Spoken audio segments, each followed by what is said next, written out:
22 million black victims of Americanism are waking up, and they're gaining a new political consciousness, becoming politically mature. And as they develop this political maturity, they're able to see the recent trends in these political elections. Any minority that has a block of votes that stick together is in a strategic position. Either way you go, that's who gets it. You're in a position to determine who go to the White House and who stay in the doghouse. You're the one who has that power. You and I have never seen democracy. All we've seen is hypocrisy.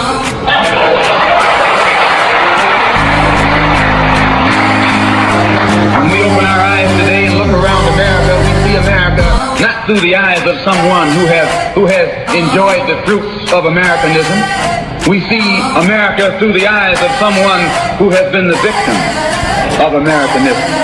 We don't see any American dream. We've experienced only the American nightmare. We haven't benefited from America's democracy. We've only suffered from America's hypocrisy.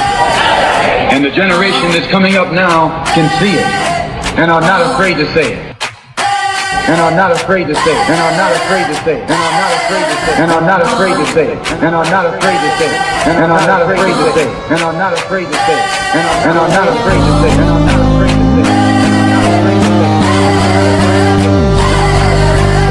And are not afraid to say it.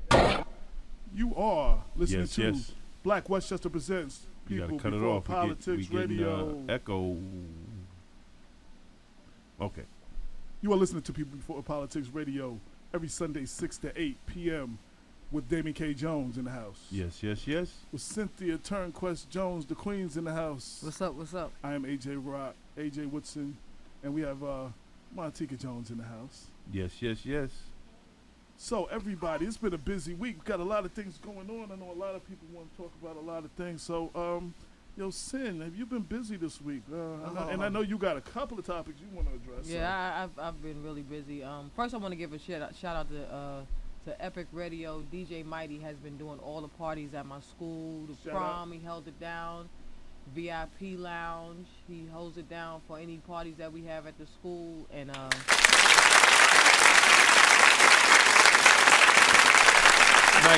Mighty. Yeah. And he's also a student at Mount Vernon High School that we're gonna get into later on. No doubt. I had a chance to sit down and talk to him about the dogs being sent in the Mount Vernon High School. Oh yeah, we need to talk about that. Yeah. And when the candidates got one coming and 3 calling. Yeah. We need to talk about that. So yes. You got the school board election coming up this week. I'm very upset that.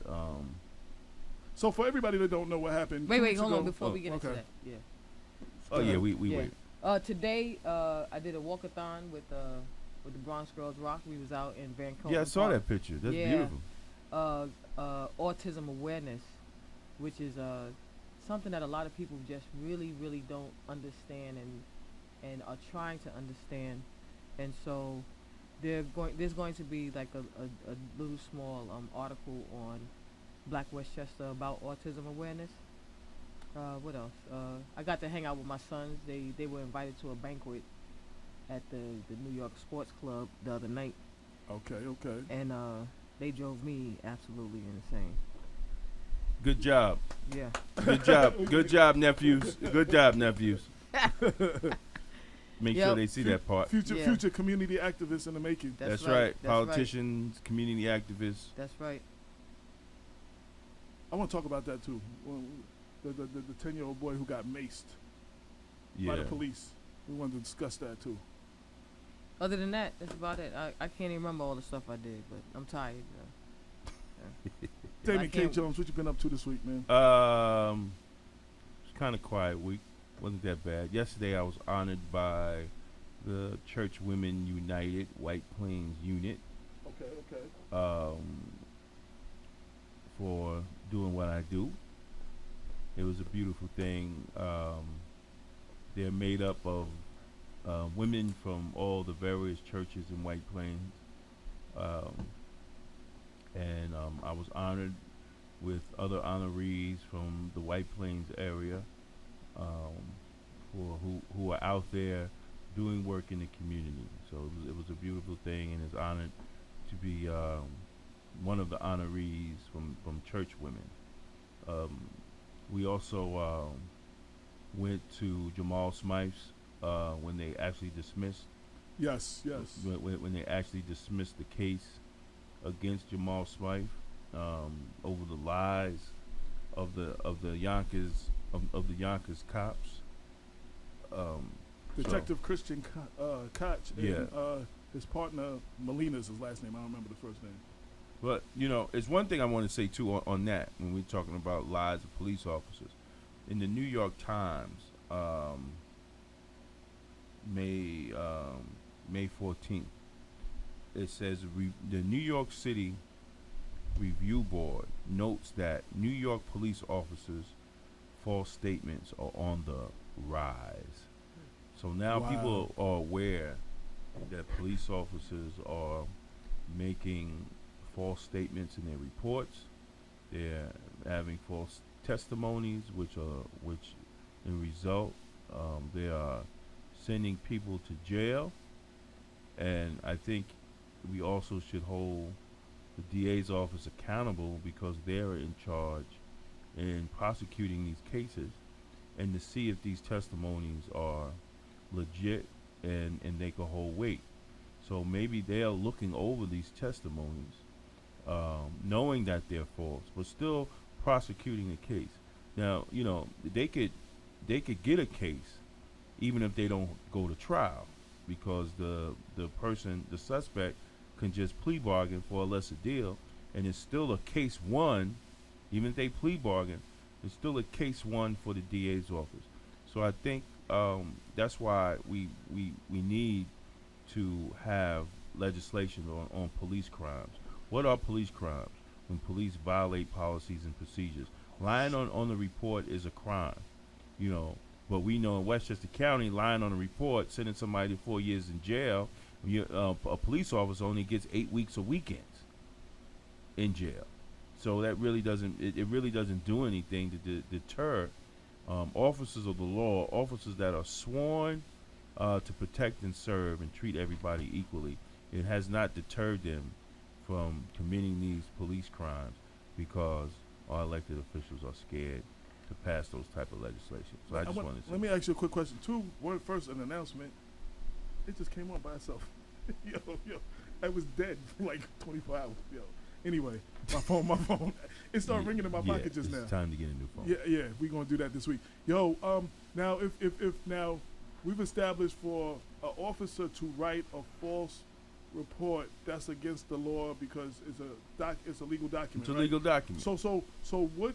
There's no crime for a DA to know that that what is written is false and prosecute the case.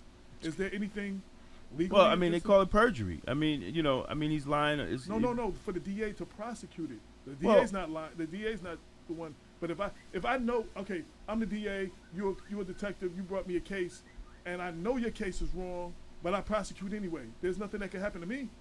No. Okay, there's a problem with that. No, there's nothing that can happen to the DA, and that's why these incidents continue to happen, because really the DA's office is basically immune to this, and the district attorney, elected district attorney, because she will always have deniability of what happened. It's not me personally. I wasn't trying the case. It's the assistant DA so and so. So she'll always have plausible deniability. Well, not her, but so even the assistant DA, there's nothing that can happen. There's nothing you can do. You sue. If it's found out. If it's found out, you sue. And then what happened? And they pay the victim with their tax dollars, with your tax dollars. Nobody's penalized or anything. No. Except for the taxpayers. Except for the taxpayers. Look, Jamal Smythe, right? He's going to be paid. It is what it is. He's going to get paid. He's going to get paid from the county. He's going to get paid for Yonkers, and they're going to hope it go away like nothing ever happened. They might hold out maybe a year or two, but I mean, with his case, I don't see. Hey, come on in, Miss Crump. In his case, I don't see how, they could really hold out, but they're going to try. But I mean, the guilt is there. So the next thing is they're going to pay with our tax dollars, with all the listeners and all the even people that are pro police and think that they did nothing wrong. They're going to pay with their tax dollars, and that's it. And nothing's going to change. The politicians are not going to change anything. So the only thing you can do is vote that DA out, basically. Well, you need to vote the DA out. You need to vote those who represent the districts that are affected. They need to get voted out. Or they need to be sounds like voted out. there's antiquated laws in place.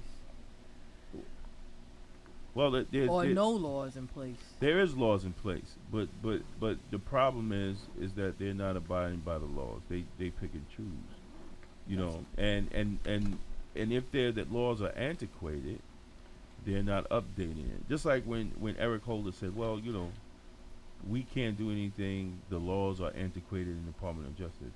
Now, one elected official on the federal level has said, let's change these laws. Not even Hillary Clinton has spoke about, and she's running for president, and black folks and black women are going to run and give Hillary Clinton the black vote. And she really hasn't made any statement on moving forward. So we need to start educating individuals, letting them know that one of the things that we need to start asking individuals or demanding from individuals is the changing of antiquated laws. Yes. And upholding Yes. once they change it, because they can go ahead and change it, but they have to also uphold it. Of course, 100%. I agree with 100%. But hey, but they go with some fried chicken, and some collard greens to these preachers, and they don't, and the preachers forget about this shit. Oh man, and that's what happens. Fried chicken and collard greens for the preachers, and the preachers just forget about it. I'm meeting with some progressive preachers in Queens and Brooklyn, and we'll be at the Mist in Harlem with Bob Law. Oh, that's coming up, yeah. Yeah, and they're pushing the issue. But, some of these preachers have fell asleep at the wheel. They fell asleep at the wheel. And I think they shouldn't even mention Martin Luther King Jr.'s name until they start doing what Martin Luther King Jr. was doing. Don't even mention his name. Don't even celebrate his birthday. Stay home for Black History Month. I'm serious, man. Look. I'm not trying to be nobody's friend anymore, because at this point, I've seen the worst in some of these pastors and the hypocrisy in some of these pastors that claim to represent Jesus Christ. I've seen the hypocrisy. Either they put the Bible in the drawer when it comes to grant money from district attorneys and politicians. They forget about all that, what goes on in the Bible. They don't understand that they're a soldier. They ain't no soldier. The songs say, "Armed with Christian soldiers." That's soldier what? Their wrists are too limp to be a soldier to hold even a rifle. Huh? I ain't gonna go there. I ain't gonna go there. I ain't gonna go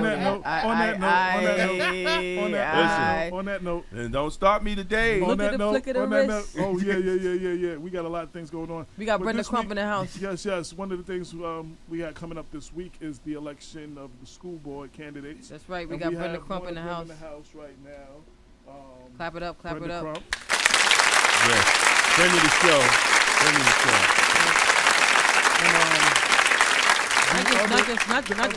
Not just a friend of the show, but a friend of the community. Of the community, yes. Vote 6A. She's a right. She's a friend of the community. She's for the community. Now, I was going to say two things. I want to say we invited. I didn't have everybody's number, but we invited Elias. What's his last name? Good Sight. Okay, invited him. We invited Micah McOwen, and we invited, and what's her name? Leslie wanted to be invited, so we invited Leslie. And what time they supposed to call in? Last name? Leslie. What time are they calling in? So they all said that they couldn't make it, and asked, can they call in? Oh, it's all right. So they're supposed to be calling in. We were scheduled to have the Senator Andrea Stewart Cousins from 6 to 7, and her schedule changed, so she's gonna have to reschedule because she's on her way back to Albany right now. So they were scheduled to call from 7 on. 7, 7, 10, 7:20 as game all time. So they'll be calling in later. As a couple of things, it was a busy week in Mount Vernon. This week we had 2 candidates have press conferences for the election, the current mayor and Councilman Richard Thomas. And then we had, I think they had a police award ceremony at City Hall. Yeah, Police Week. It was for Yeah, Oh, it was Police Week? Yeah, Yes, for Police National Week. Police Oh, Week. clap it up for Police Week. Yeah, give police claps. Yeah. Clap it up for yeah, police. Yeah. We're not anti-police on this. Well, I wrote about that. I wrote that in the site too. But so we covered all that. And the library had a open house. I guess they got a board. They have an election or something coming up too. They having another board election? What is it? Every what? What is I don't know, but I just know they had an open house and I don't know. They keep that one somebody like. gave me their card saying they were current and they were running to keep their seat. Library? Yeah, Their election is coming up, I think June. 20th, I believe. Okay. Theirs is in June. They have 1 seat available. And I Oh, think okay. It's Linda Bryant, who is currently sitting, that's running. And that's who gave me her card saying Okay. she's trying And to how many rerun people for running for that one? 6? Nah, I don't know. Nah, I don't know. Right? 80 people. I've seen a lot of improvement at the Mount Vernon. They're Library. trying to fix it up. Lot of improvement. They pulled out. Now I want to see if I'm gonna go back to the library. I go to the library a lot. For this event, they pulled out the 3D printer. Now I know that this is not gonna be open for everybody every day, but for No, that somebody day, gonna get shot with a 3D gun. Right. Somebody was joking about that, saying, "Yo, that's the thing you can make the gun on." I see that on CSI. Yeah, somebody said that, yo, for real. But so yeah. So they have a 3D printer available at the. They debuted it that day. Okay. They showed And so it. I guess And it was anyone that showing- want to make a copy, they could, I guess pay for that and Yeah, I get don't that know. copy made. Yeah, they didn't explain how Right. you had to go about doing it, but Yeah. they were showing the 3D. I got pictures on the site, and they were Alright. making this little doll thing or something, and they was printing it Pretty out. cool. Yeah. I know the I don't know if you got a chance to go into the children's library section. They, whenever no, you get actually, a chance, I did, whenever you 'cause get this a was in the chance, reference section. This go was in the take a reference walk around the children's library section. They have a plethora of information for parents how to help their child and section. Yes, yes. different things going on. Last time that I was in there, the young lady she stated that it was difficult when it came to getting citizens and individuals to come and start using the library more often Right. than they used to use it. Yeah. And they've increased their Wi-Fi for everybody who their bandwidth or whatever. Yeah. Because it was like a steady crawl, but they've increased that. And I'll shout out to Kathy Webb. Been in the library for years. She does her thing up there at the Mount Vernon Library. Had a couple other things going on this week that we reported, including a 10-year-old in Minnesota who his mother brings out and been bringing him out to protest with her since he was 3. He was 10, and he was pepper sprayed by the police. And even though he was pepper sprayed by the police, this young man, first off, the headline that got me when he had his press conference was, well, don't get mad. I don't want y'all to get mad, and I don't want y'all to react. You know what I'm saying? At least I only got pepper sprayed, not shot. Like, that's a hell of a statement for a 10-year-old to make. Like, at least I got pepper sprayed and not shot. Yeah. You know what I'm saying? That's really that's Just the sign of the times that we in right now. I didn't even know how to comment to that when Right. you posted that. Yeah. I didn't know how to comment to that. Yeah, so we there's a whole lot of things going on right now. As always, you can catch all the stories on blackwestchester.com. This is going to be a very busy week for a lot of us.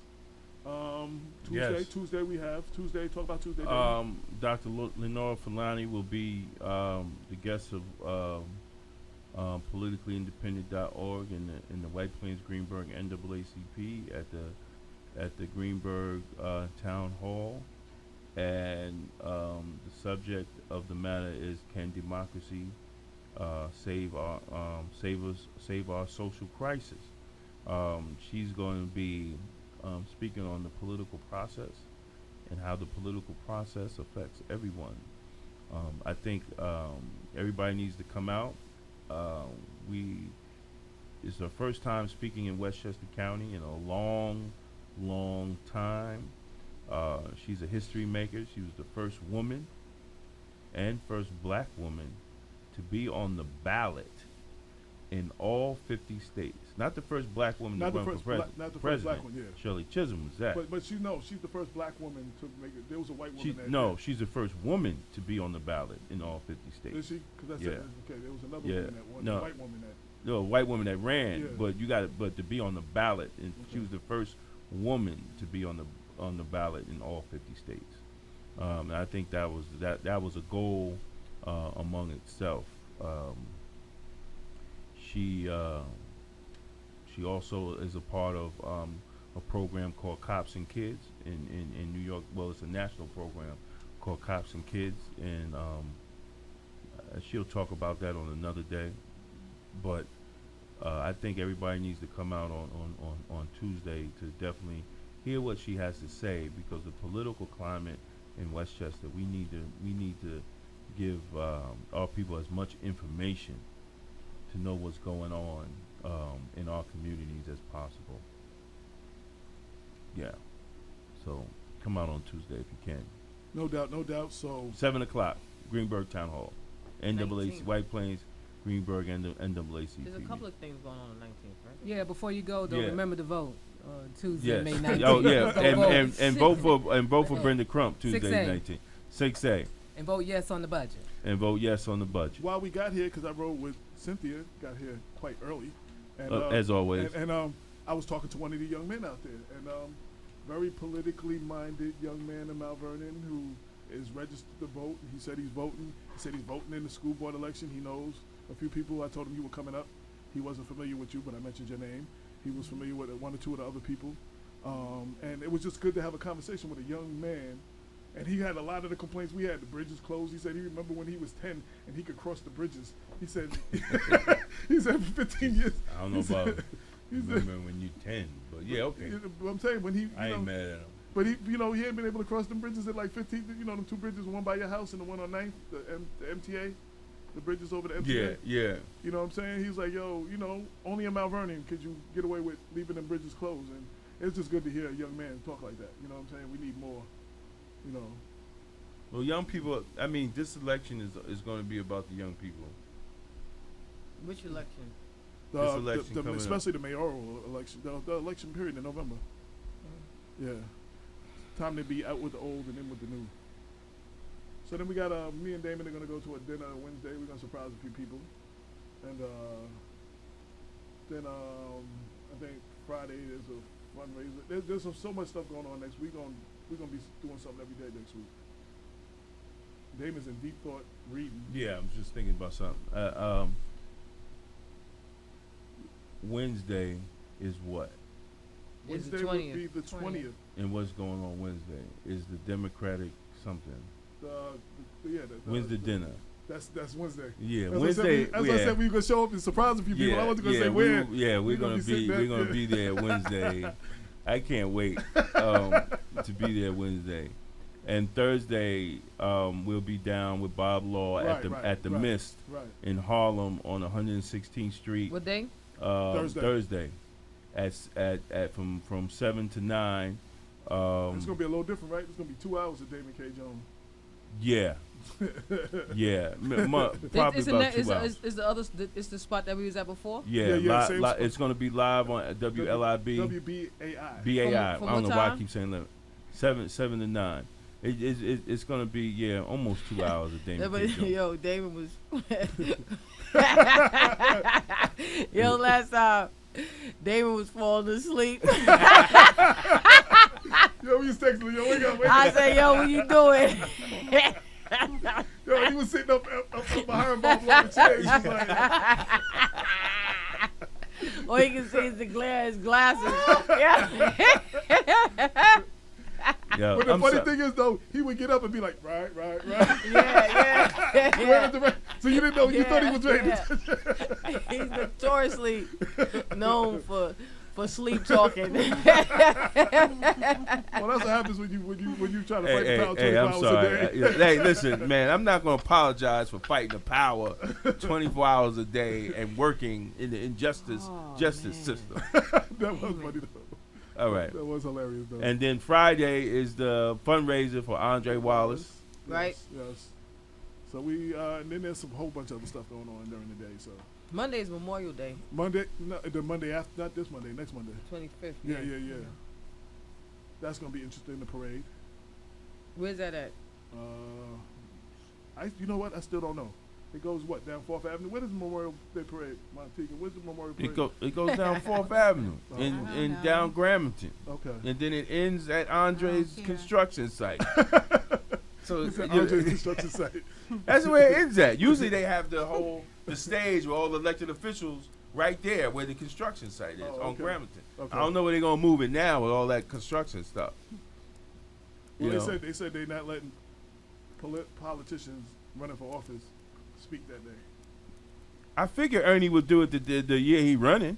Yeah, because now nobody can speak against him. Yeah, right. I saw the tennis courts are finished. They talked about that. There's supposed to be you got to pay to get in and something. Let me there's tell a you whole bunch something. of mess about the Did you tennis have to court. pay for I hope to get Richard into Thomas the, get- the look. tennis courts before? I don't know, but the tennis courts It's are privately not run. The tennis courts are not part of Memorial Field. So the Memorial Field money was taken to use the tennis courts. Let me tell you something. The money that was taken for demolition and demolition and other things. So Whoever is mayor, and I'm supporting Richard Thomas, but whoever is mayor, I hope they bring one of those. What's the thing with the ball and chain? Yeah, just knock down. And drive that shit straight over there and knock the shit out them tennis courts. Oh wow, he said the I tennis like courts. tennis. Huh? I play tennis. No. Yes, Knock I the do. shit out of those tennis courts. Bulldoze those damn tennis courts and build a real stadium that people can use So and you- that the you want county them- can You want utilize. them to get rid of that big rock in the middle that you like? So Yeah, much? and get the big Fred Flintstone rock out of the thing. I mean it's it's an embarrassment, man. Yo, you know, they did an article. They did an article, I think, in the Inquirer that they found something from some old soldier from back in the day. Like they didn't even know the thing was there. It was like a big plaque in the stone. They didn't even know it was there.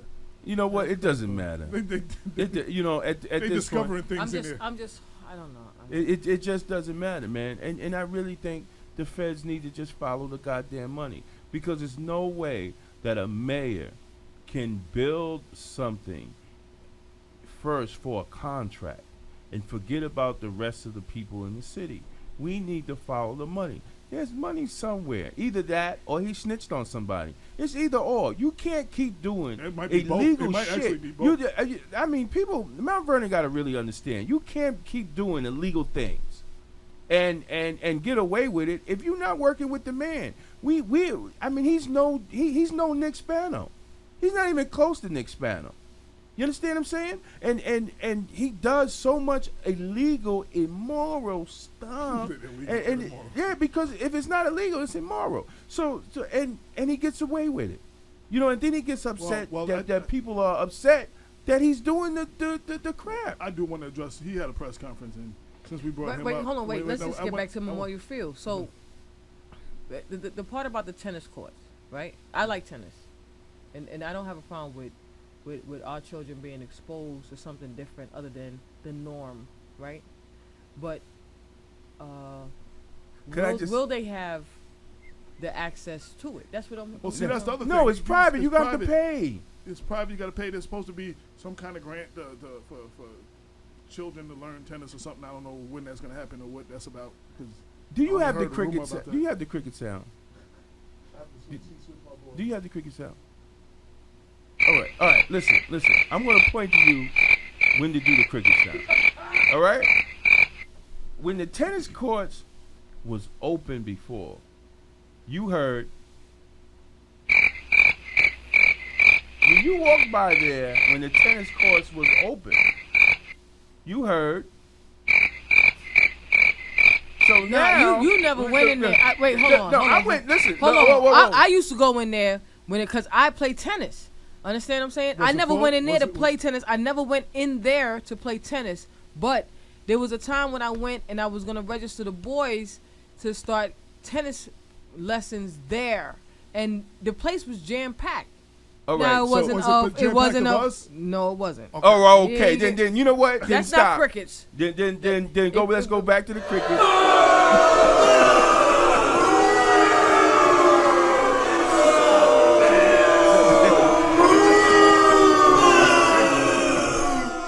So now he 14 goes. seconds, you know. What, Right. he So goes- so it wasn't a lot of Mount Vernon children who were there All right. So what do we utilize more, tennis or track, The track got used more. and football? Well, the track, because even people Well, just we walk for wouldn't health know on the track. how much the tennis court would. What did we utilize more? I'm not even worried about what did we utilize more as the citizens of Mount Vernon, tennis or track and football? Yo, I very Track rarely. and football. I really wait. Track and football. Wait, I so very why rarely- would you extend the tennis courts to what he went for 4 to 8 or some crazy number like that? 6 professional courts. Yeah. Right. Why would you extend the tennis? Why would you go from 4 to 6 and then cut down on the track and the football when that's what your community uses? You are an elected official. Your responsibility first is to the community, not because you like tennis. And you can't even stay awake in a meeting. So how the hell you gonna play tennis on the tennis court? Yo, Yeah, I said it. yo, I very rarely, Sam Rivers, a friend of the show, and Please. I very rarely quote him, but he did say they had a city council meeting and they honored the basketball team and they honored the track team, and he said, okay, on the day that the city government is honoring the basketball team and And the track team. the track team, And there's no place to he play. said, I noticed there's nobody being honored for tennis. So why are we building tennis courts? Thank you. Why are we not building up the track team and why are we not building up 4th Street Playground? Is it Thank in you. the is it in the plans to start exposing the children of Mount Vernon to tennis? No. Okay. So I'm Okay. trying to be. The- I'm the- trying to. no, I'm no, trying I to. feel- Y'all I feel see what where you're I'm saying. going, I right? feel what you're You see saying. where I'm going because I I'm feel what trying to you're get the saying. betterment of this. I'm feel- trying I to feel- get. But you can't. private- But I'm trying. You can't. You Well, can't. I You can't. Why not? The only person that has exposed that I know of, and if anybody's listening or if anybody hears this show afterwards, can Leave a write comment on Black the site. Westchester, Leave a comment on the site. comment on the site. Is the people that's over in the plazas at that 2 tennis? They're the only ones that's out there in the summertime with little black kids teaching them tennis. They ain't over at Memorial Field teaching them tennis. They're over at the 2 little tennis courts right at the plaza. He said now that we have professional, he's gonna bring in like Whatever, professional man. meets and all this other so stuff. so I'm saying. And I'm it's just supposed to asking be something to because make it's the money. same thing where like right now, like you said, there's crickets. There's crickets in regards to the batting cage and stuff that's in the back. I don't know if you ever been to the batting cage, but I've been there plenty of number of times in the dome that's in the back where students play. They have ice hockey there. Did you know that? No. Where? See? Back of the tennis court? See, no, not at that side. I'm talking, I'm talking about over there by Ready Cut Carpet. There's the hutch. right, the Ice hutch. hutch. Right, the Ice ice hutch where they play hockey, and they have indoor soccer during the winter time for students and things of that nature. Right, so I just want to know what are the future wants and vision in regards to the tennis courts, because if it has to do with the exposure of our children in Mount Vernon, then I'm all for it. Well, when we asked him to speak on it, that's all we heard was. Listen. Because they also have tennis courts in the back of Mount Vernon High School. Okay, they got a track in the back of Mount Vernon High School. Right. You know, but this is. And they also shut down Mount Vernon High School and brought dog sniffing dogs up in there. I think. Well, since we have since we have the only school board member that is brave enough to come on the show, not once but twice, and we invited the other board members, but they decided to call in, and it's 20 minutes to 7, and they still haven't called in yet. Well, No, they're not scheduled to call in yet. After 7. 7. After 7. Oh, So after I just 7. need. So let's hold that off. Right. Because we were supposed Right. to Hold it off. we were supposed to have Yeah, the no, senator. We were supposed to because- have the senator here from 6 to 7. Yeah, because I So want to didn't have wanna that. interrupt that. I want to make sure I have that conversation while the other candidates is on the phone. Well, I guess they're gonna call one at a time. I don't know if they're all gonna call at the same time. If they don't call, then when we're gonna start having the conversation. How many callers can you take at once? We can take all three of them at the same time. all three of okay. them. So if they're listening, I don't know if y'all listening. Brenda Crump is here. If y'all are listening, at 7 o'clock y'all can call. L. Brenda L. Crump. I'm sorry. Brenda L. Crump is in the house. We can't forget the L, L. for lovely, right? Can't get the Yeah, L. right. So Brenda, at 7 o'clock, y'all can call in. If y'all are Right. listening right now, y'all can call in to 718-705-4959. We ask all other callers to hold off at 7 o'clock, and we're just going to take the board members, and they are all welcome to call. So Brenda, I'm sure some of them listen. I just wanna hear from you about your journey as a school board member.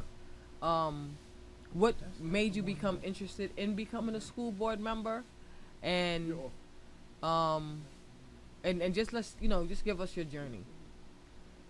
Well, I Talking to the decided mic. to become a school board member because I felt like I would be more effective for children and families in our city sitting on the board.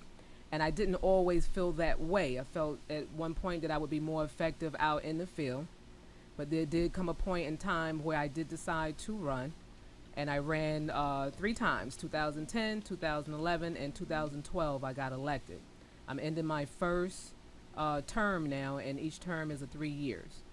So with that said, because I'm a parent there in the city of Mount Vernon, my husband and I have 7 children, 5 daughters, 2 sons. And we did have an opportunity with our oldest child to put her in a private school. And as I said, we have 7. So can we afford that for 7? And there were some scholarship opportunities. But I chose to stay, push my sleeves up, and fight instead of flight. Because it's not just about my children, but it's about all the children in the city. And not everyone is afforded that opportunity. And I know with 7 children, we could not afford that. And I would not have my children look back as they gotten older and said, well, why did this one go and not me to private school? And we have some, even though the things you hear about our school district, we have some great children. And I know we have some challenges as a district. But I want to caution us about how we talk about our district, because when we talk about our district, we're talking about our children and how they receive that, and how we want to give positive to children. But we don't want to ignore our challenges. We do want to acknowledge them, identify them, and address them. But I just want to caution us on how when we talk about our school, that's a reflection of some see of the children, and they see that on themselves, and then what that does to their self-esteem, self-worth, and self-value, and self-confidence when they hear so much negative about their school, when we have so many positive children that's in the school. And so it's a small minority that when we have discipline issues versus the majority that's doing well in our school, and that is going to Ivy League colleges, that is enrolling, enlisting in our military and military intelligence, and doing different things and gaining employment, so, and being productive citizens. So I just want to caution us with that, because let me say, I am the first one to hold this district, hold us accountable, and I say us because now I am on the board, and to hold the superintendent accountable, and for him to hold his administration accountable. But basically I knew that I could be more effective up there as a policymaker, and I am chair of the policy committee for the Mount Vernon City School District. And being in that executive session room, where everybody else don't have privy to what's going on in there. And so now I do, and I can make a difference. I can make more of a difference there being on the board. And especially now that we have a new administration, because, all of our top administration is new. And they're not from Mount Vernon. That's not a negative, because I like this new administration that we have, because they're willing to hear and listen, and there's a difference between the two. And I can go to them with history and knowledge, documentation, and say, look, can we sit down and reason together, and here's an injustice that has been done to the children, or here is something that needs to be done, a recommendation or a suggestion, and they're willing to hear that. They're willing to listen, and they're willing to take it in and act upon it, if it's, in line with what they also perceive to be what's in the best interest of the children, and in line with where the district wants to go. So, I want to put that out there. And, my challengers don't have that history. They don't have that knowledge. They don't have that documentation. And they don't have children in the school system, enduring whatever the injustices they think that's happening. They've removed theirs, and theirs is going somewhere else. I'm there in the trenches, and I've been fighting this battle a long time for children and families. And when you are at war, and we know that war has been waged on poverty, and we know that we are a low a poverty district school. And being on this battlefield, I'm the one you want in the trenches with you. I'm the one that you want, that's not going to lead you out into the deep and leave you. I'm not laughing. I'm laughing. We have 3 callers. It might be the candidates because as soon as you started talking. So I'm going to find out who's on the line. Hold on. Callers, please state first 347 number. Please state your name and your comment. My name is Elias Goodside. I'm a candidate for the school board. Hey, Mr. Goodside, how you doing today? Welcome to the How you show. doing, Mr. Goodside? Let me just see who else we have. We have a 914-469 number. Who's that? Hello. 469 is me, Goodside. Okay, who's the 347 number? Yeah, that's me, Jose Lestat. Just listening in right now. What's up, Jose? How What's you doing, going on? Jose? And Everything good. One more. I got a 914 number, 230 number. Who's that? Hi, my name is Carol. Okay. I'm calling from Mount Vernon. Okay, Carol. Welcome to People Before Politics. Thank you. State your comment, please. Okay. I had a question for Trustee Board Brenda Trump. Okay. Trump. Hi, Brenda. Hi. Hi. I'm not a school board trustee, but I have a question for you. Your daughter and my daughter recently got inducted into the Honor Roll Society at school, the Spanish Honor Roll Society. Okay. Congratulations. Thank you, and same to you. Yeah, thank you. What do you think is the most important issue facing the Mount Vernon public schools, Brenda? I think our curriculum and instruction department, and there's a number of them. There's special education challenges that we hemorrhage from special education. We hemorrhage from, human resource department and the hiring of our staff, ensuring that we have quality staff to provide instructions for our children. There are our buildings, conditions of our buildings. So it's really difficult for me to say, knowing the many challenges that we have, that we face, like, what's the number one, because, that varies to each individual. And me being aware of all of them and knowing that they all are top priority and number one to me, if that makes sense to you. Can I Yes. And being fair, since we do have Elias on the line, can you answer that same question, sir? Yeah, there's a lot of issues. Health, safety, and security is the primary one that keeps people from sending their kids to our schools when they have a choice. And it seems to me that we have a priority in our middle and secondary schools to making them be safe, not just appear safe. And that when children go there and families go there, that they feel welcome. And in all of our schools, that people should feel welcome when they enter our doors and that they belong there. Thank you. That's a priority. Thank you. Carol, was there another question? Do you have another question for the candidates? Or? What can we do as parents and, hardworking parents who have our children in the school system and we want a betterment for them? What can we do? Because it's appalling. If you walk into Mount Vernon High School, it's ridiculous. Some of the buildings, some of the walls are tearing apart. It's an eyesore to the neighborhood. You know what I'm saying? Mm-hmm. Well, I think one thing that we can do that on Tuesday, May 19th, we can vote yes on the budget so that we can begin some of the repairs that need to be done in the buildings. We can start implementing some of the programs that the community want and that it's going to benefit and propel our children forward. But most importantly, I think outside of the budget is that we have to, as parents, and remember, I'm a parent of 7, that we have to become informed, enlightened, educated, and empowered with knowledge of our rights. And then we have to exercise our rights. So, for example, parents have the right to know the qualification, certification degrees of their children teachers. So when a parent feels like or have heard that the teacher that's teaching their child is not certified, you can fact check that. Exercise your right to know that. Parents have the right to know the APPR, Annual Professional Performance Review scores of their children, teacher, and principals. We got to have parents exercising that right. Parents have the right to know that when the teacher is before their child, if their child's teacher is out for 4 consecutive weeks. So if their child teacher has a sub or multiple subs, parents have a right to know that, and knowing that right and exercising that is information for parents to make decisions in reference to what school or what class or what teacher, they would like for their children to have. And just think about it.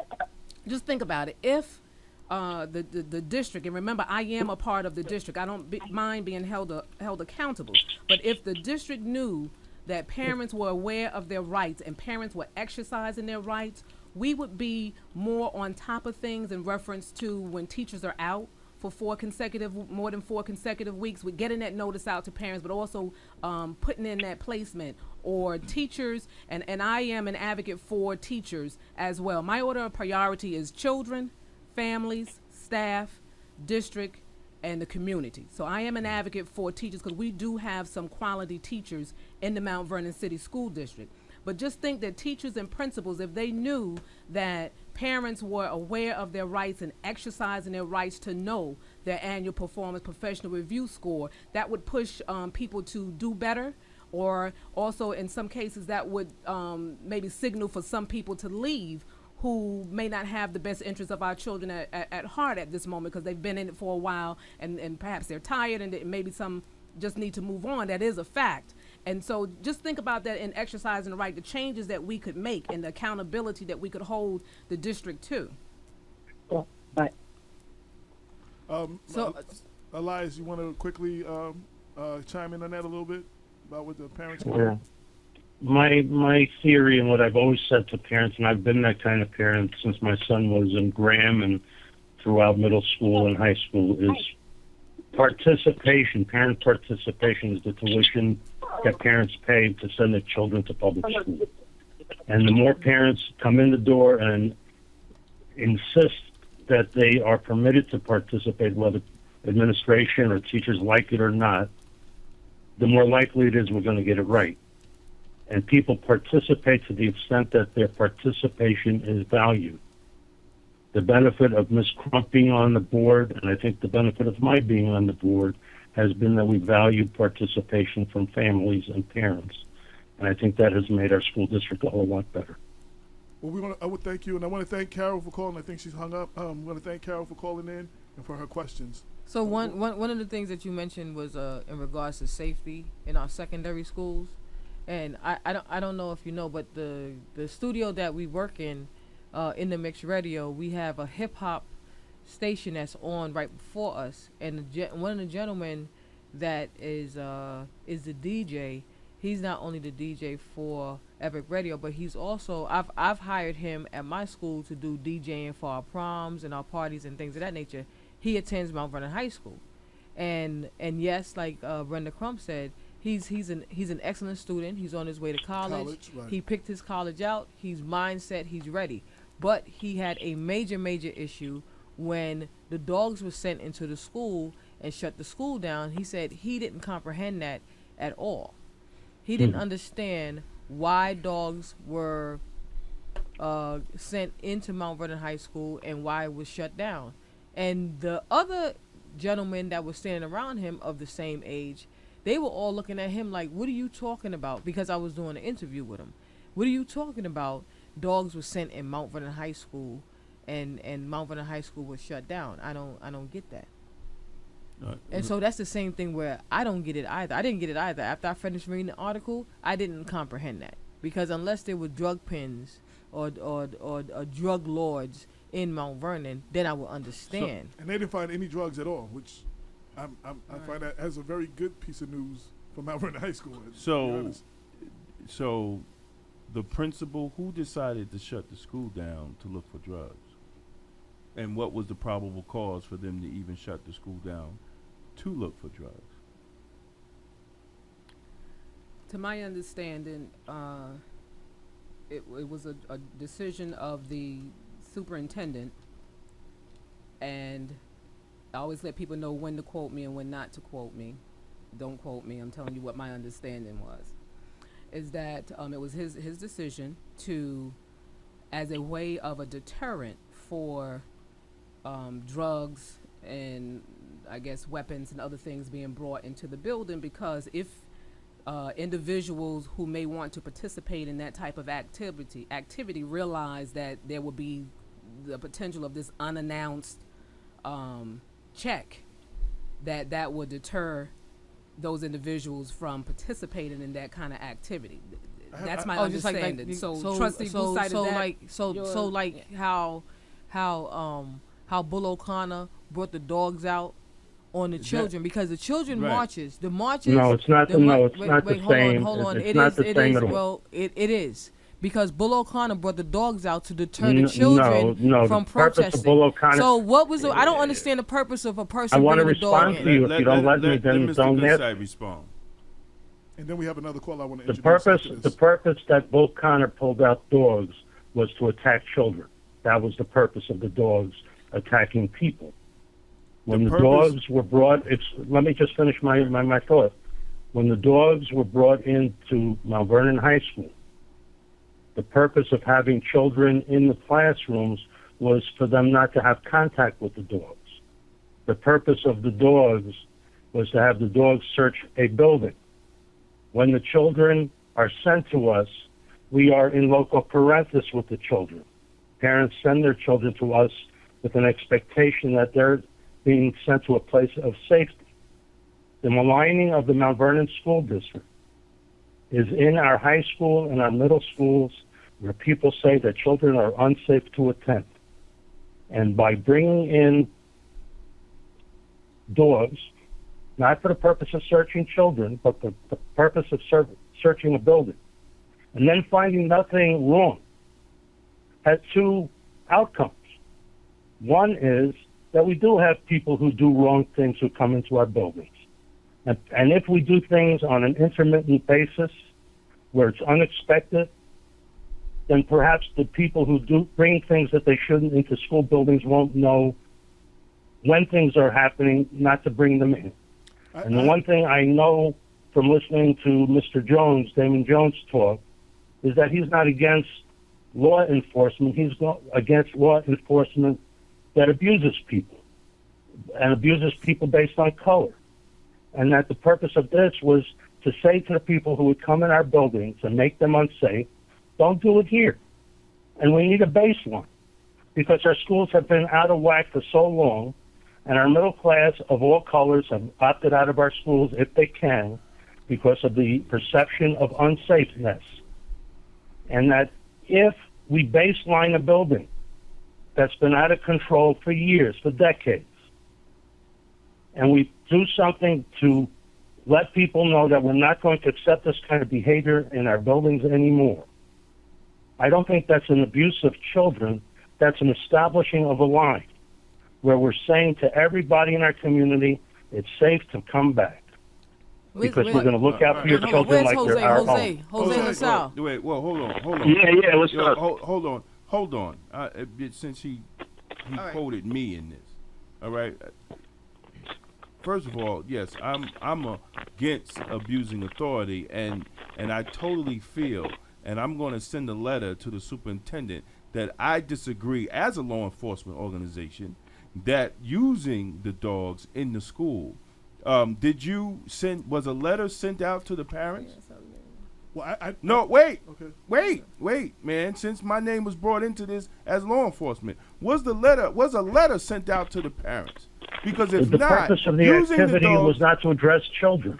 The purpose of was the the letter activity was sent to out- address the building. Right, but the children. If it was to address the building, if drugs were found in a locker, then that child would have gotten penalized. So I don't understand. First of all, the children are in the building, regardless of the fact. The children are in the building. Was a letter sent to the parents to let them know that this was going to be done? Yes or no? And No. if you don't know, just say you don't know.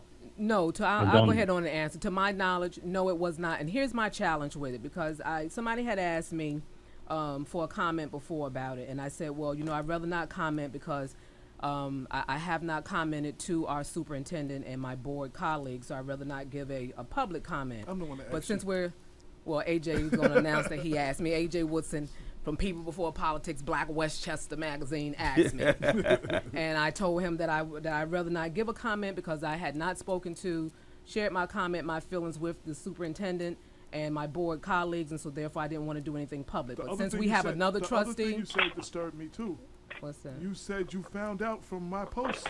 Well, yes. How did you not know? Well, I found out How did you just find out? No, I found out that it was published because we as board members, because we can talk about it now, because, well, first let me say that, no, to my knowledge, there was no letter sent because it was supposed to be unannounced. And if you send a letter, then it's not unannounced that what day you're going to do it. Here's my challenge is that I think going back and looking at it to do it better is that there should have been in a board meeting, there should have been a discussion that this is a tactic that will be used to ensure the safety of the children and to deter these type of activities. And you didn't necessarily have to say when you were going to do it, and it would still be unannounced, but you could get some public comment and some public feeling about it. Because Mr. Gusai, if you recall, one election year we had a candidate talk about bringing dogs out on the children, right. and how the right. community felt and about that. The community, and then the history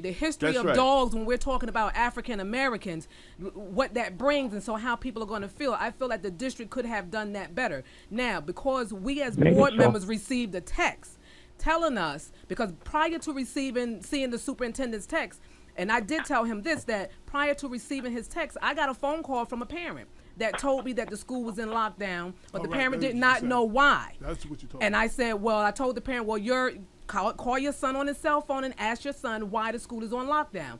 After receiving that call from the parent, then I see a text from the superintendent letting the board members know that, the school is on lockdown and that, they're doing, and then keep it confidential because they're doing this search.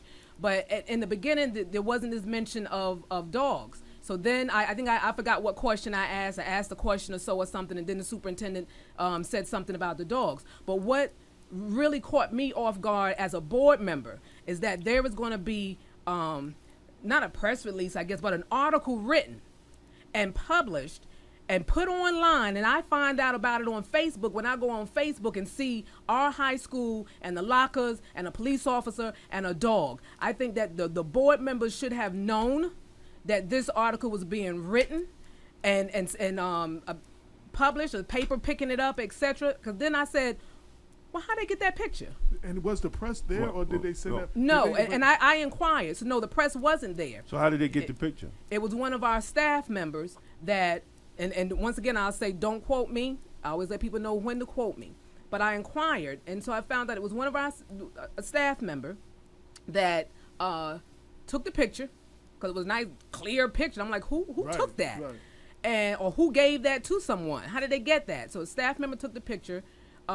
It was written up, and people saw it as like, wow, look what we're doing. And I had this conversation with the individual, and when we have conversations like this in dialogue, and then I told the person about the history of what took place in the district and history of dogs and everything, then you see the other side of it. And then I think it was the Daily Voice picked it up, and the Daily Voice used the picture that our staff member, right, and that's why I said contributed. I don't know about contributed if somebody didn't give it to you. So but did you know? But we could have done that better. Elias, we should have done that better. That there was going to be dogs in the high school before it happened? Did you know? I know it was being thought about. So you knew? I didn't know when. You knew there was a lockdown being thought about, or you knew that they were bringing dogs to the high school? I knew what the process was going to be. I think. So then why didn't the rest of the board? But let me respond to you further, okay? The rest of the board should have known. If we can do it better, we'll do it better. And I have no problem seeing Mr. Jones on an advisory and helping us do things better. But all right. But I also want to be in support. Excuse me. I also want to be in support of our superintendent when he makes a decision. And that is why I responded to the article And I responded to the conversation that we had, Cynthia, on the Facebook. Right, but the reason why Because we don't have to agree. We can do it. Right, I know, and I know we don't have to agree. But what I'm saying is okay. this, But right? let me just finish. And so one of the things, right? Go on. You know what? When I supported you and Miss Lorde don't do that. Don't do that. Don't do that. Don't do it. Don't do it. Don't do it. Don't do it. No, don't do it. I'm not the one. Don't do it. If you don't want me to speak, then don't invite me to No, so speak wait. on the All right, issue. go on. Speak on the issue. But I guess he is going to speak on the issue. Just let You him know what? I I got upset with Miss Carabello when she brought up the dogs, because we know the orientation that she has to our young people. So and what's I the would difference? hope that you know that I have a different orientation to our young people. No. That you would understand that the intention here was not to hurt young people. Oh, no, but what's the difference? If Maria Carabello said it, or if a black superintendent does it, there's no difference. There's no difference. There's no difference. No. Because sending dogs to harm children is not what the intention is. But that's not what Carabello wanted to do. Carabello didn't want to send dogs to harm children. And so, Trustee Gooseye, I am supportive of the superintendent. And he knows that. I've told him that directly. And that's why I'm saying if you give us the benefit of the doubt, however, then we will get it right. The rest of the board members, though, is what I'm saying is that, so now I'm finding out, okay, I guess you knew as president, maybe he ran it by you. I don't know how that discussion came about or how you knew prior to us getting the text, but as board members, we all should know. We all should have known, and then we could have had this kind of conversation before and it maybe hash happened. this out. I agree with you. Before it happened. I agree with you. We could have done it differently then. But all I'm thing, saying. one thing I want to say. That was if it wasn't Mr. Goodside and with the superintendent, if there wasn't no probable cause, if you didn't get any notice from a student or from a parent or from a police officer or anybody, any credible person that said that there was drugs in that school and you brought those dogs in there, that is intimidation. That's right. That is intimidation. That's what I speak out against. Not just, you know what I would ask you to do, Mr. Jones? You know what I would ask you to do, Mr. Jones? Is I would have no problem inviting you in to talk to the superintendent. Yes, because let me tell you, it should not, and I hope it will never happen again. Well, without any probable cause. I want to know. We have an 857 number. I just want to know if that's a board member. Who's calling from the 857 area code? Hi, this is Micah McO, and I'm a candidate for the school board. Okay, would you like to chime in this conversation? I missed the beginning of it, but I've been listening for the last 15 minutes, so I've heard a lot of it. We're talking about the incident with the dogs being brought into the school. Yeah, I know. And for the lockdown, and I guess that's specifically what we're talking about now. If you want to, since I saw another number, I wanted to give you a chance to chime in.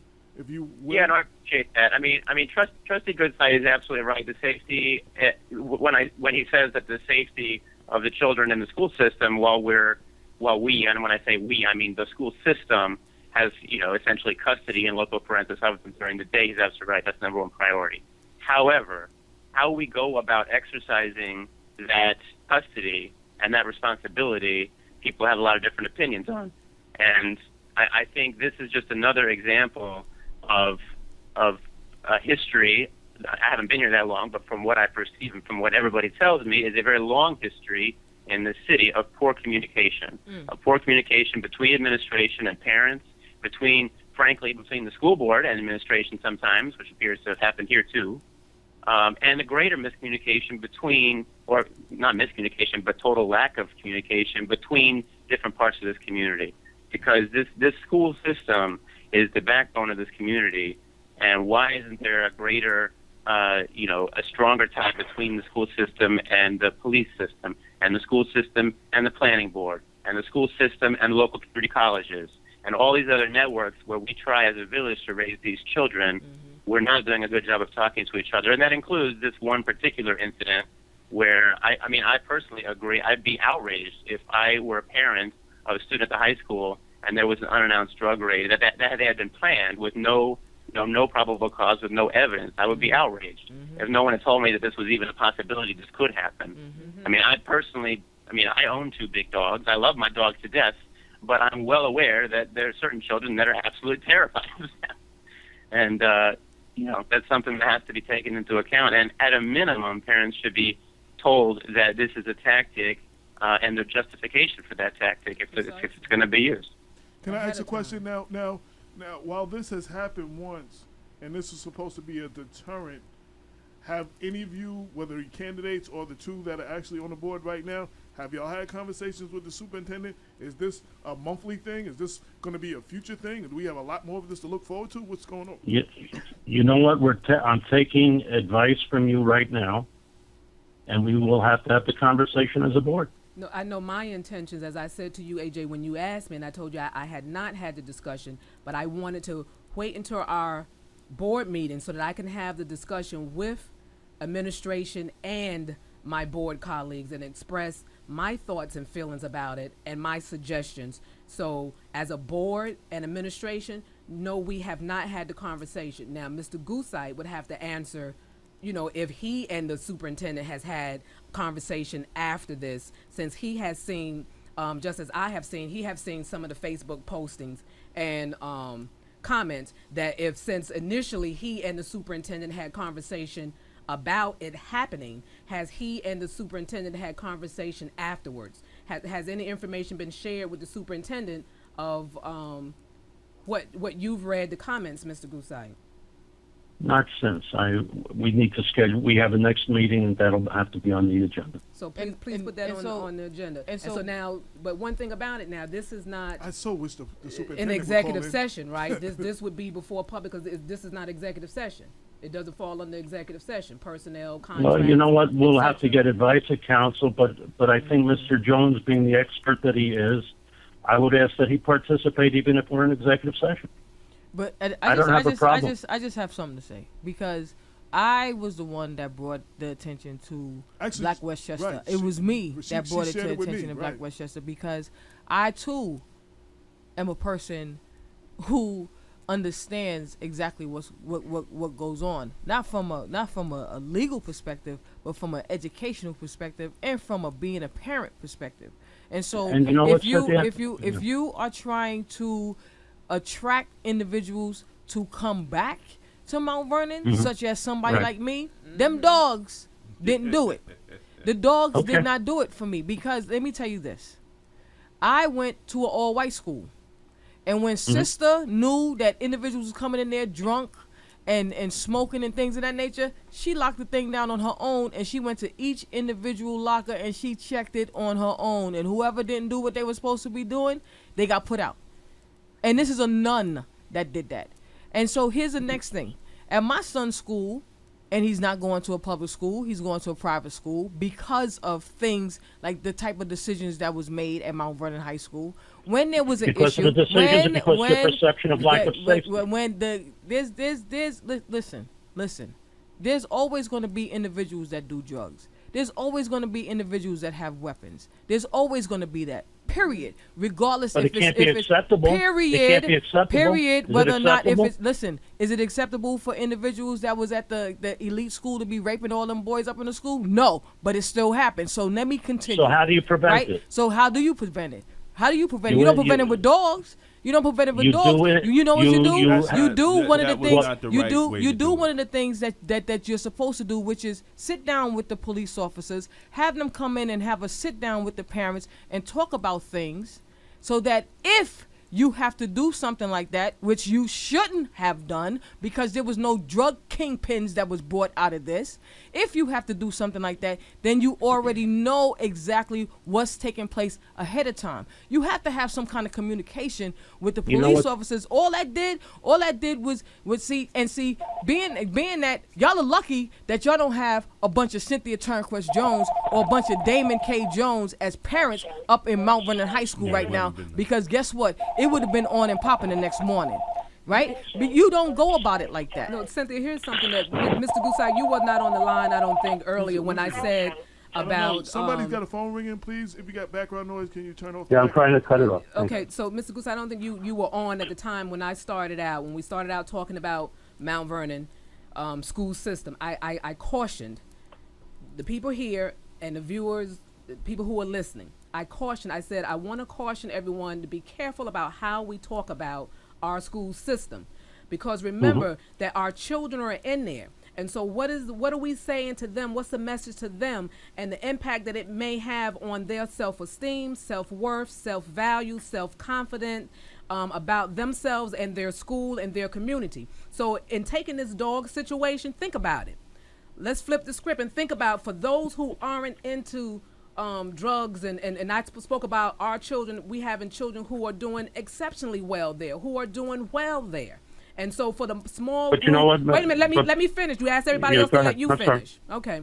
So with that said, and I said all that about, having the children who are going to Ivy League schools, the children who are enlisting in the military, the children who are gaining employment and becoming productive citizens of our society, that we have to be careful about how we talk about our school and our school system, about, yes, we have some challenges. So when we factor in and think about the dogs, it's also thinking about how children felt about, because I know as a parent, I was embarrassed. I was embarrassed when I saw the article. And as Cynthia said, we have to also think about, is that having that article in the paper, and yeah, we found no drugs, but do we really think that that's what's going to invite people back in? So the perception of like the school is so bad that we got to have these drug dog raids and unannounced visits, that's kind of like what the perception it gave too. And I think that going forward, hindsight, we will do it better.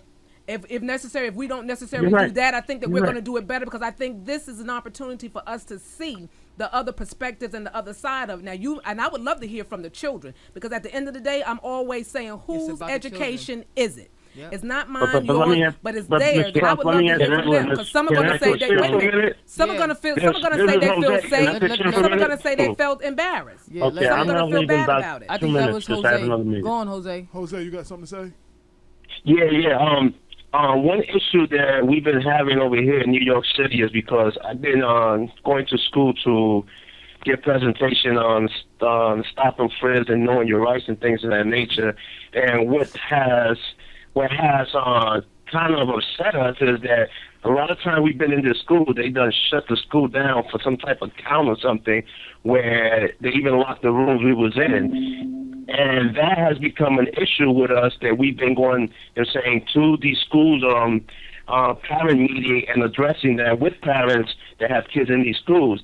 And the way I see it, that the schools are turning to some type of indoctrination centers and prison camps, because this is the same format that they use in prison, to keep control of the prisoners, constantly doing search down, constantly doing lockdowns, and this is the same pattern that I see taking place in the school, and we're forgetting about how damaging these things are to the children, because this is what the damage goes in. It goes into the children. A lot of these parents already, have given into this, they're doing it for the safety of our children, and for the safety, of people not coming into these schools and trying to teach their children that if they're doing something wrong, that they will get caught, because they're going to be constantly searching their lockers, or constantly searching them, or constantly locking them down and putting this type of psychological torture, pressure on these kids.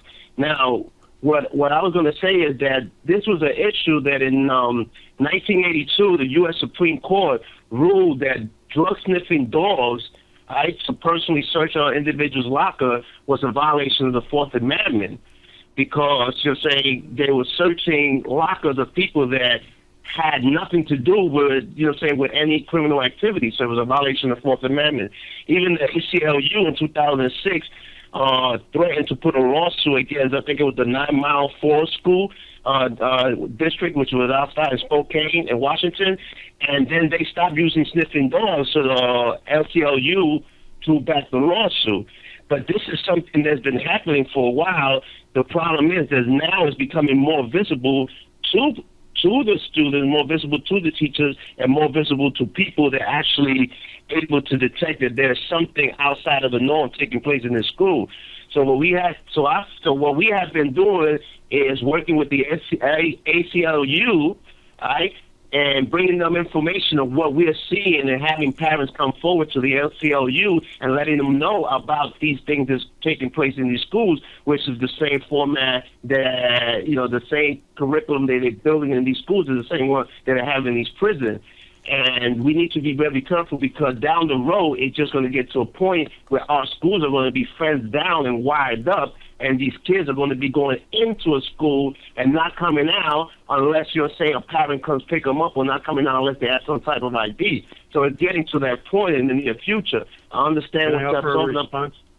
I understand when you're talking about safety, but you're saying the problem that I see is that the only safety they're worried about, you're saying supposedly, and the only schools they're going after with metal detectors and everything is the same schools that our young black male and brown males are going to. These are the schools that being focused on, and this is traumatizing to a lot of these kids, and a lot of these families work so much that they don't have time to be involved in this, and that's where outside activists and outside people that's concerned about what they see are being the voices for what's happening in school. So we need to be very careful and realize that no matter how much we talk about this and how much we try to bring it to its best perspective, that our kids are the ones being psychologically tortured with this. Our kids are the ones being hurt by what's taking place in these schools. Absolutely. And before we go any further, we just got another caller, 914-964. Can you state your name and your comment, please?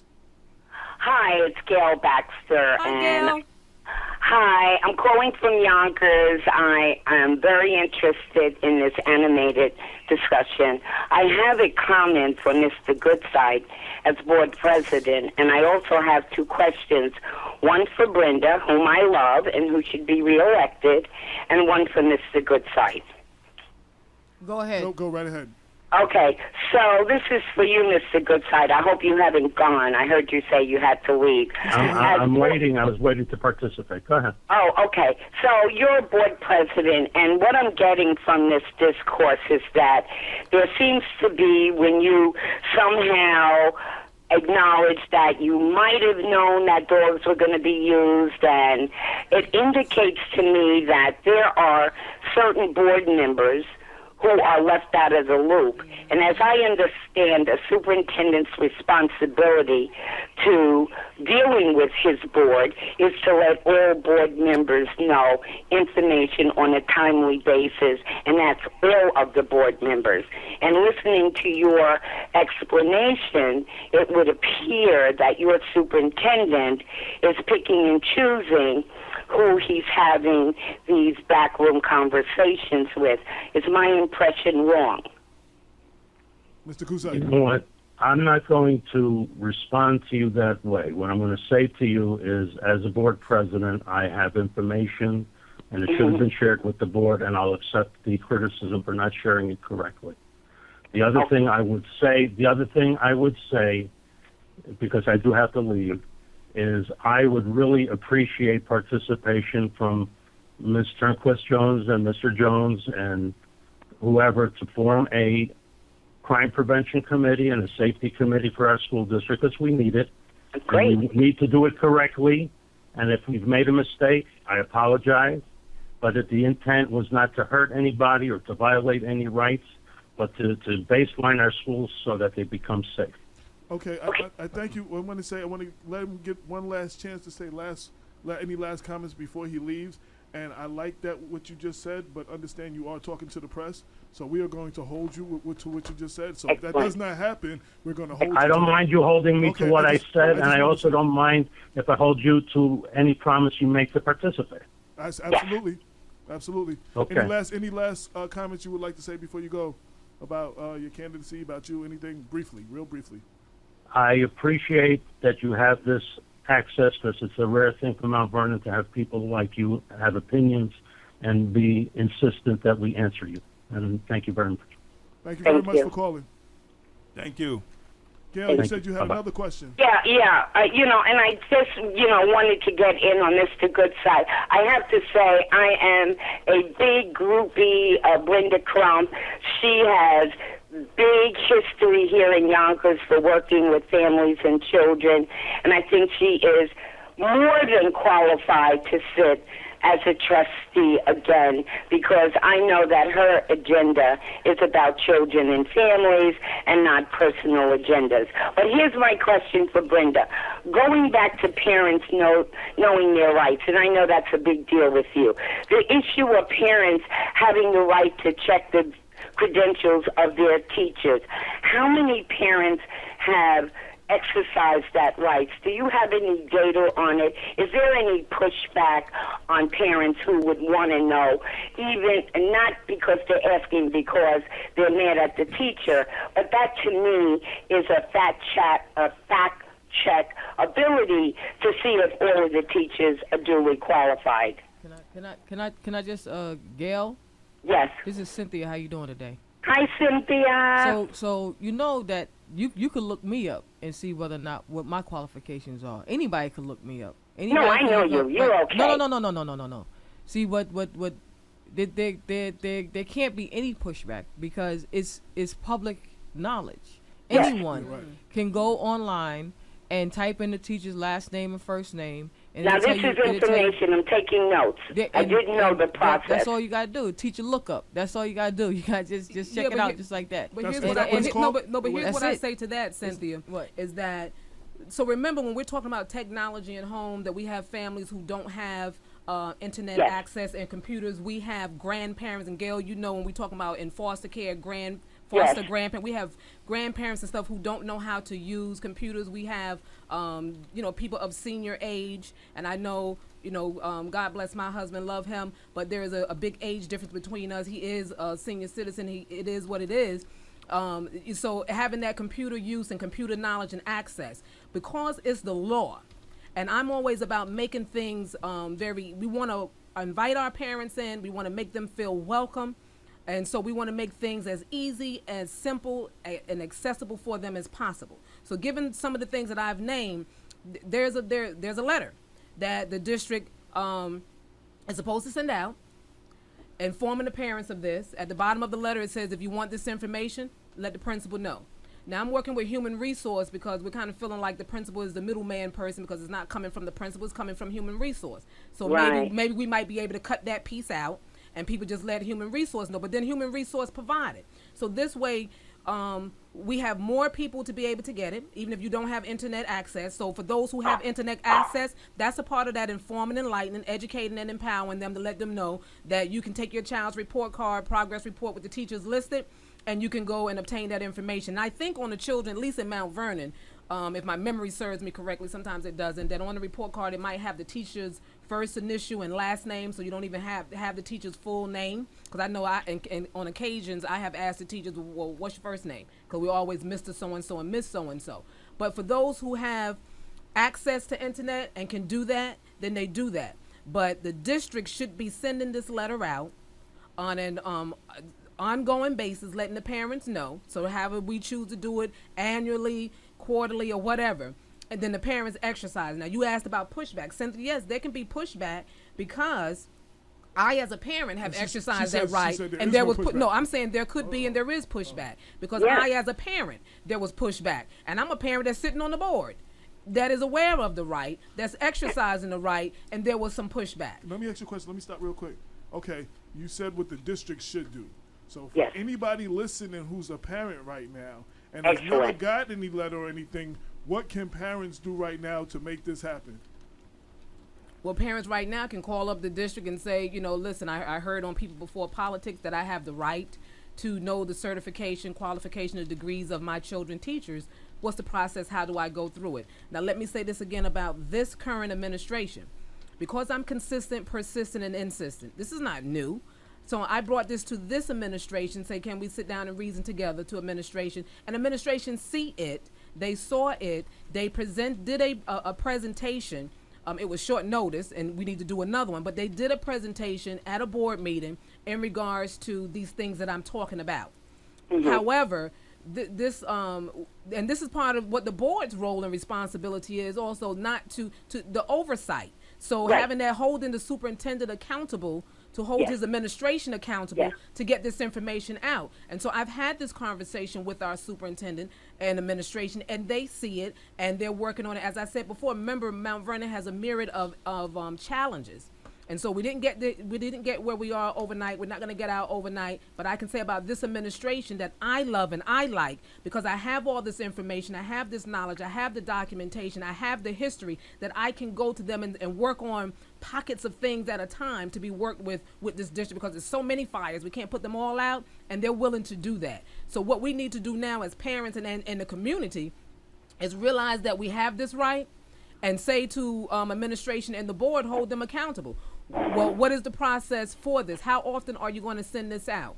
And then when we get it as parents, we have to read it. And then we have to, because your rights is only as good as your knowledge of them. Right. But then you have to exercise them. Right. So that's what we can do as parents. We have another candidate on the line. Who's it? Micah? Micah's on the line? Yes, sir. Okay. Out of all the things you heard, and you're running for office right now, I guess, what things would you say that why we should vote for you? What would you like to put in place? Tell us. I'll give you a chance to speak since you're on the phone. Well, I appreciate that. And I mean, it really goes back to what I was saying earlier. I think I'm a planner, right? I'm a former scientist. I've studied education reform efforts for over 10 years. I'm a nerd. And what I see is a lack in this city is a lack of planning for the future. I see people like Ms. Crum just said, putting out fires, and no one's stopping fires from starting. And that's when you go back in history, when you stop middle school sports, and then you wonder why your crime rate's higher 5 years later. It's things like that. And I think that bringing back vocational programs, focusing on early literacy, and these aren't new ideas. These are proven ideas, and these are things that this current administration, this new administration, is in favor of. And I think we have some good momentum, and I'm looking to keep that momentum going. My oldest kid is 2, so I'm trying to be proactive about my son's education, and I'm trying to look ahead to a middle school and a high school where I not only have to or want to, but I'm proud to send my kids to. And I don't want to be like all these people who are looking for excuses to move out, looking for money to send their kids to private school. So I'm just doing what I can to be proactive about my own children's education, so that in the next 6 to 8 years, when they're ready to hit 3rd, 4th, 5th grade, that there's a place for them there where they can thrive and grow, and all the classmates and the rest of the residents of Mount Vernon with them. I want to say personally, I heard you speak at, I think I introduced myself to you at Centennial when you were at the candidates forum, and you said something similar. And I remember telling Damon after the thing, that was one of the things that stuck out to me. You were a new parent, and you wanted to help the school system get better before your kids get to the 47% graduation rate. You want to change that before your kids get in high school. Right. I was impressed by that. That just wanted to share that's nuts. I mean, that's nuts. I mean, there's no reason that we're paying the taxes we are paying and getting the kind of results that we're getting. And I know it's no one individual's fault. There's a lot of reasons for it. There's a lot of reasons for it, frankly, beyond the control of the school board. I know that. I mean, we all know that these are some intractable problems we're dealing with. But certainly we can do better. And I, as a parent, my kid's not in school yet. I have no PTA meetings to go to yet, right? I'm never going to be qualified to be an elementary school teacher. I don't have that gift.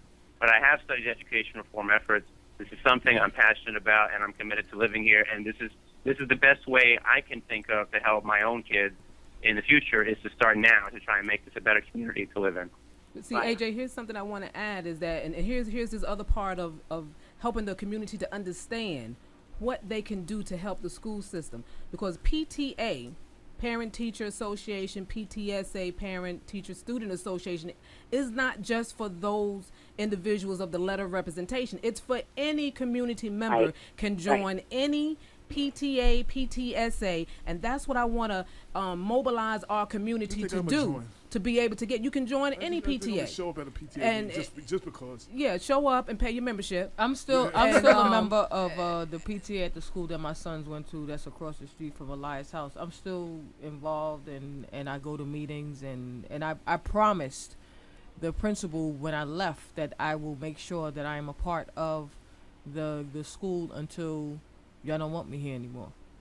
So that's what I want our community. That's what I want our community to know, that this is one way that they can help and be involved in any school, their school that's in their area, or any school within the city, and be a part of the hiring process, be a part of leadership teams, compact teams within the building on the monies that's given in the building, a part of the decision making of how that money is spent for each individual buildings. And that's a topic that we can talk about later in reference to compact teams and how the community can be involved in the hiring of staff in buildings, and etc. But just know, community, that anybody can join any PTA within the Mount Vernon City School District. You don't have to have a child there. You don't have to be a teacher, staff there. Anybody can join. Anybody can participate in, and all are welcome. Can I? And I want to comment on one thing that Micah said about the lack of communication or the lack of information. Is there, or should there be? I don't know whether it's a newsletter that goes out to the community or something from the school board that goes out to inform the community. Is there anything in place like that? And there is. And people don't know about it, and where can they find it? Or is this something we need to create or something? I'll let Trump answer you, but I know there is, yeah. Let him ask him what? What you said there is? What is it? Do you know? Well, I went online and read the past issues of the school board newsletter myself. It's all there on the website. So the district have newsletters. However, once again, I'll go back to saying, well, here's another area that we hemorrhage from: communication, PR. We need, and the board was looking at, I think not a resolution, but superintendent proposal. We're talking about putting out for an RFP for a PR. The current arrangement that we have that was set up is not working. It's not for us. We need more. We hemorrhage from PR, from communication to the community. We need to have an RFP put out to have that done. We had people interested in that, and that information was given to previous board and administration and this current board and administration, and we as a board and administration need to look at that information. I'll bring that up again. We need to review that, pull that information out, review that information, have some discussion, put out an RFP, because that is an area that we surely are hemorrhaging from, and we hear from our community all the time. But the newsletter, once again, we put stuff on the website, and the website is good. But not everybody go to that website. Not everybody know to go to it, and we have got a new website. Somebody has some background noises. If you can, I don't know what that is, but if you can get rid of that, or mute your phone when you're not talking or something. The district has a brand new website. We have this branding that's going on of the district. So it's an improved website from what we had before, but it's still in the makings. It's being developed. But once again, we don't want to just rely on that. We really want to work all modes and methods of communication to be able to get information out to our community. Okay, now. If I could just jump in. I mean, there's absolutely the website is good. It's a good start. And what I was talking about more of it, and I really appreciate Trustee Crump reminding us that we all can and should get involved in PTA and get involved in the school board as a whole, because that's what I'm not seeing. That's what I'm not seeing. The school, the community is in charge of the school. It's not the school board. It's not the teachers. It's not the parents. The whole community is responsible for the education of the children in that community, because those children in that community become adults in that community.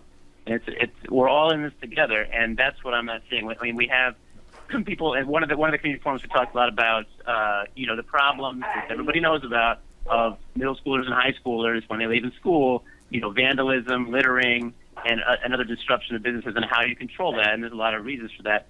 But what I'm not hearing is where's the close relationship with the police department, with after-school programs, with other methods, so that we collectively have a life, not just a safe, hours in school building. I don't know. Somebody got something in the background. TV, radio, but what I like what you said is in regards to, and that's the part that is very much needed, and especially in the circumstances of where there's a feeling as though that there may be some drugs or things of that nature in the school. There needs to be some kind of communication with the police, as well as the police building a rapport with the parents and the children, so that these things like this won't happen again.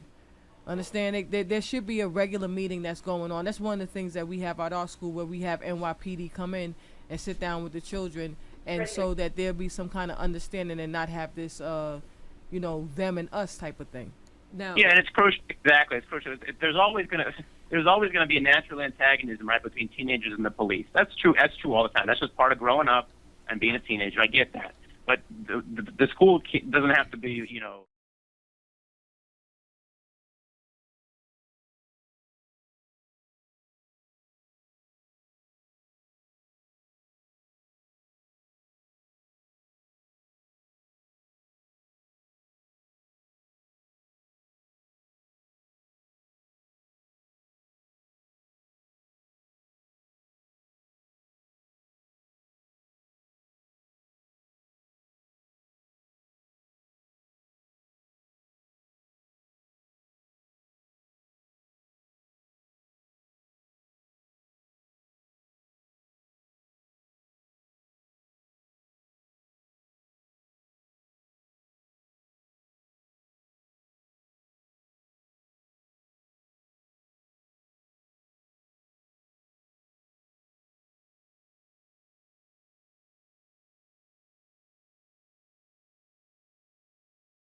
You will not be able to stay home, brother.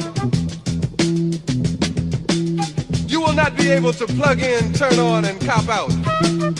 You will not be able to lose yourself on Skag and skip out for beer during commercials because the revolution will not be televised. The revolution will not be televised. The revolution will not be brought to you by Xerox in 4 parts without commercial interruptions. The revolution will not show you pictures of Nixon blowing a bugle and leading a charge by John Mitchell, General Abrams, and Spyro Agnew to eat hog maws confiscated from a Harlem sanctuary. The revolution will not be televised. The revolution will not be brought to you by the Schaefer Award Theater and will not star Natalie Woods and Steve McQueen or Bullwinkle and Julia. The revolution will not give your mouth sex appeal. The revolution will not get rid of the nub. The revolution will not make you look 5 pounds thinner because the revolution will not be televised, brother. There will be no pictures of you and Willie Mae pushing that shopping cart down the block on the dead run or trying to slide that color TV into a stolen ambulance. NBC will not be able to predict the winner at 8:32 on report from 29 districts. The revolution will not be televised. There will be no pictures of pigs shooting down brothers on the instant replay.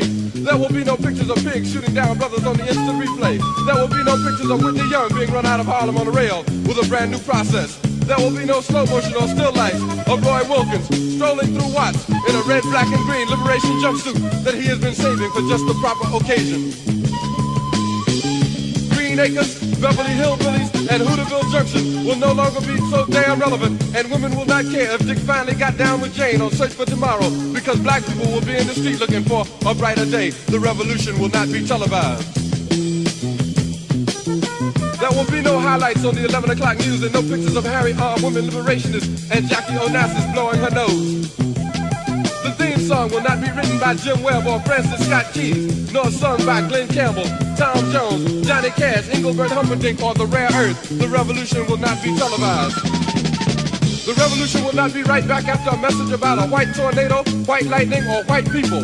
You will not have to worry about a dove in your bedroom, the tiger in your tank, or the giant in your toilet bowl. You will not be able to stay home, brother. You will not be able to plug in, turn on, and cop out. You will not be able to lose yourself on Skag and skip out for beer during commercials because the revolution will not be televised. The revolution will not be televised. The revolution will not be brought to you by Xerox in 4 parts without commercial interruptions.